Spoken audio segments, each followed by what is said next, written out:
En fait, l'atelier qu'a organisé l'organisation Initiative et Changement Burundi pour faire un début d'évaluation du processus électoral de 2010 à 2015 est un atelier stratégiquement très important. Parce que nous ne pouvons pas continuer à cheminer comme si nous ne pouvions pas tirer des leçons de nos expériences, des leçons du passé.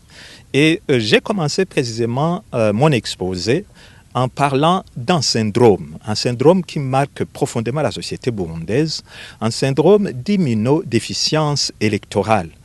Parce que c'est incompréhensible que le processus électoral des années 61, de 65, de 93 puisse se passer en laissant des violences et des blessures énormes dans le pays sans que nous puissions en tirer des leçons.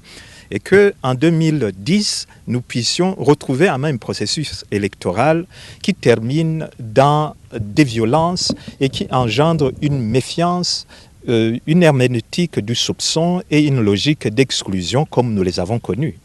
Et on se serait attendu à ce qu'en 2015, on ait tiré des leçons suffisamment averties et suffisamment sages pour pouvoir reconstruire le pays et lui redonner un nouveau dynamisme dans sa ligne de développement.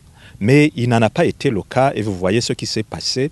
Et c'est même assez perturbant parce que c'est pour la première fois dans l'histoire de ce pays qu'on a vu autant de violence, autant de logique d'exclusion.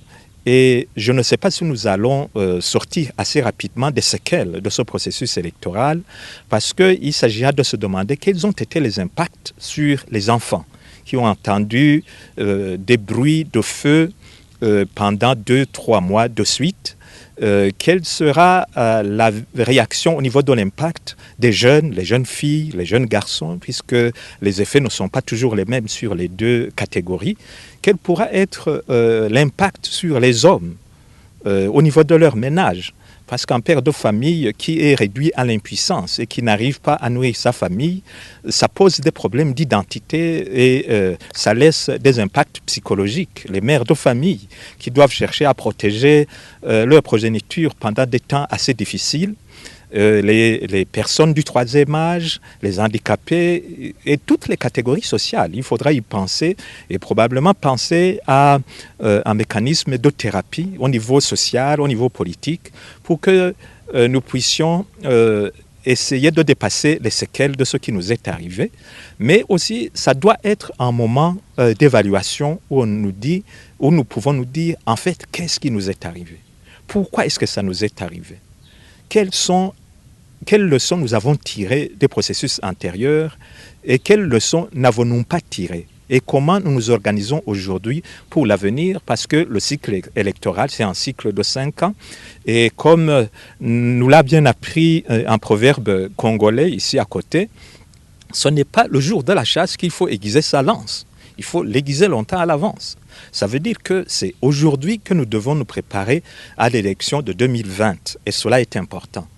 Et je crois que l'atelier, c'était juste un début de réflexion. Et nous espérons que d'autres gens, d'autres groupes, d'autres organisations et même les institutions étatiques vont se mettre à un travail en profondeur pour l'évaluation de ce processus électoral, parce qu'un processus électoral devrait être un moment important pour l'évaluation des besoins de la population, pour la mise en œuvre des idées qui pourraient aider la population à satisfaire ses besoins et aussi pour faire émerger les fils et les filles de ce peuple qui soient les plus créatifs, les plus dynamiques, les plus entreprenants.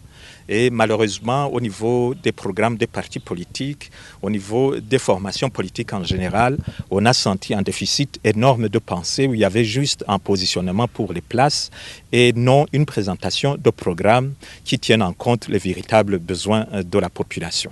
Et nous espérons que le processus de 2015 à 2020 va dépasser cette fragilité et cette faiblesse pour nous donner quelque chose d'autrement plus substantiel.